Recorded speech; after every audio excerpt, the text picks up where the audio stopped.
Thank you for taking the time, Zach. I appreciate not just you, but your films and this movie specifically. I want to make sure I pronounce it correctly.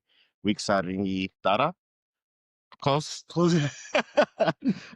Wrong Husband. I found this to be such a unique, creative story, and really appreciate the way it taps into spiritual warfare. Can you speak a little bit to the importance of spirituality and spiritual warfare within the Inuit people and the culture behind that? Well, this culture is oral culture. Uh, when Christianity came, shamanism is bulldozed. Our culture is bulldozed. So the church banned storytelling, traditional storytelling, banned traditional singing. Um, Uh, but we're bad people. We don't listen. Uh, we, we, the only way we can keep this culture alive is to speak it. Absolutely. And within the culture and across many cultures, indigenous cultures, storytelling is so pivotal to keeping the culture alive. Can you talk about taking that storytelling to this new level with filmmaking, taking it from spoken word now to a film medium? What's that transition been like? And do you think it at all impacts the tradition of the culture? I don't know. I mean, that's what I'm trying to do is to tell this culture, uh, especially in this film, uh, making a promise. Wow. Because in this culture, we don't have paper and pen to Right. sign documents when we make a deal. Mm. In this culture, when you make a deal, it's all done in the head, Mhm. and you keep that promise. You can't break promises. And you kind of see that kind of in the hierarchy of the story where like, the most experienced hunter everyone's going to listen to, or whoever has the most experience in a certain area, there's no questioning their authority. So I'm curious if the kind of pushback of our two main characters who are trying to follow their hearts and follow their love, is that a testament or a statement from you on kind of how maybe that needs to evolve, or what's kind of your perspective on that? The wrong husband story I've heard. It happened Mm. in real life. Oh, And I actually seen this man who was the wrong husband. And the story, he married a promised woman. mm, He was happily married and had 2 children when the right husband came. So that tells you a deal is a deal. uh-huh. And they duke it out. And I try to portray that in this film. They duke it out when the right husband wins.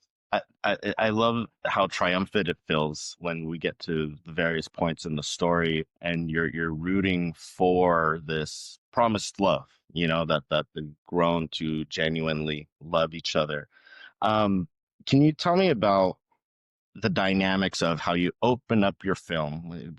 It's the opening, so I hope I'm not giving too much away, but it feels like a horror. We're introduced to the troll. But then it's very heartwarming story at its core with a lot of important messages and respect and enlightenment to the culture. How did you balance that? How did you kind of navigate how you wanted the movie to feel? In this culture, when we were living on the land, Mm. when we were children, we were told never to wander too far or the troll will get you. Oh, So it's always been with us. Uh, Nobody's seemed to ever seen the troll. We are scared of the troll. Uh, but then there's few people who have seen the troll because by accident, mm, when the troll is not aware, that had been seen, and to get this troll, I had to know what does it look like. right. Everybody was telling me it has a big nose, ugly big nose. That's all they were telling, and so So we're drawing. Does it sort of look like this? Yes, we're drawing a lot till we think this is the final phase. And we send it to the special effects guys in Winnipeg, and they make it happen. I love that it's a collaboration of different kind of accounts or what, you believe it looks like, and you bring that all together to make the troll, who honestly looked terrifying. Great job to the team. Absolutely. I want to talk about, the cast, who is phenomenal. I hope they can hear me. They do an incredible job.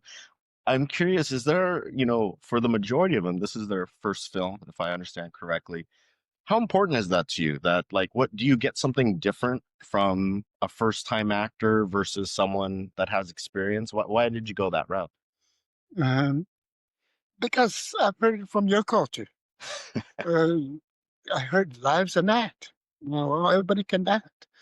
Um, Another thing, what we're trying to do is train new actors, train younger actors.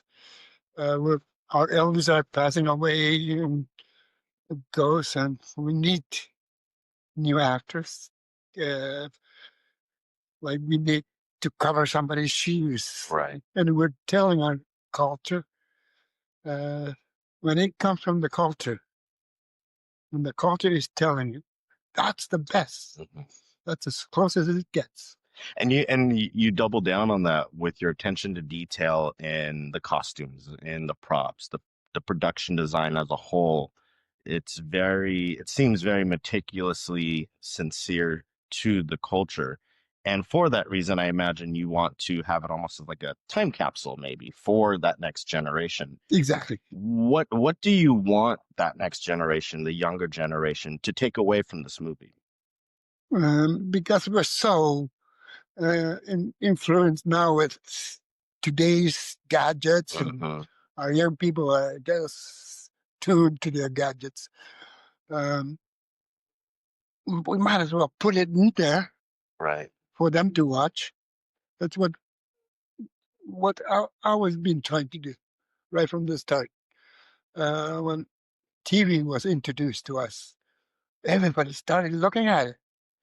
And I had the idea, why don't we, if they're not gonna listen to us and listen to the box, why don't we put it there? Right. Yeah.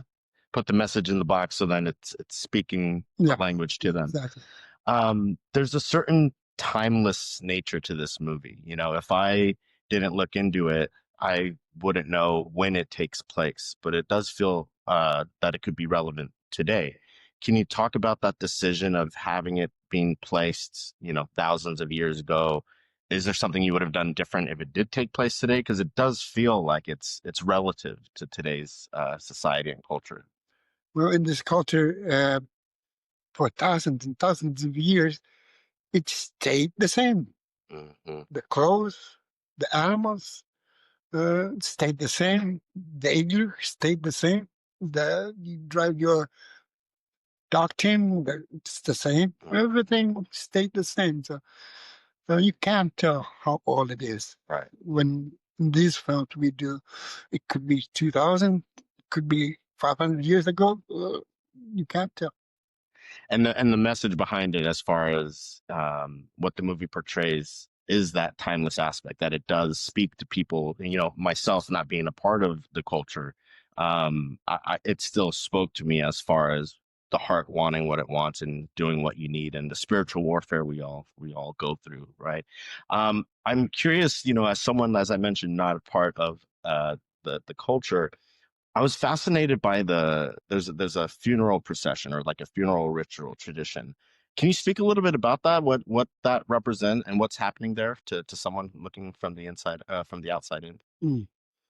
I heard about this funeral they had once a long time ago, where they put caribou hair in their left nostrils, and they carried the body up.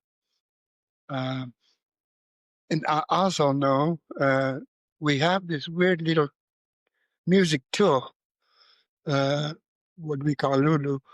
I know in Australia, the Aborigines, they do it over their head. And I was wondering, what are we doing with this? Why is it so off? And I wanted to show that. It makes a beautiful sound. Yeah. And we have it. I wanted it in the film, so we have it. Just one other question for you. I appreciate your time. I'm sure this whole week and travel and everything has been hectic. What is a underseen movie, a movie that hasn't been seen by a lot of people, either of your work or another, that you would like to recommend to people to watch? I'm so off the grip up in the Arctic. The mainstream is down here. Right. Right. I'm so off. So maybe with one of your films that you would pair well with this one. What would you say? Watch this and then watch Wrong Husband. I could. No. What?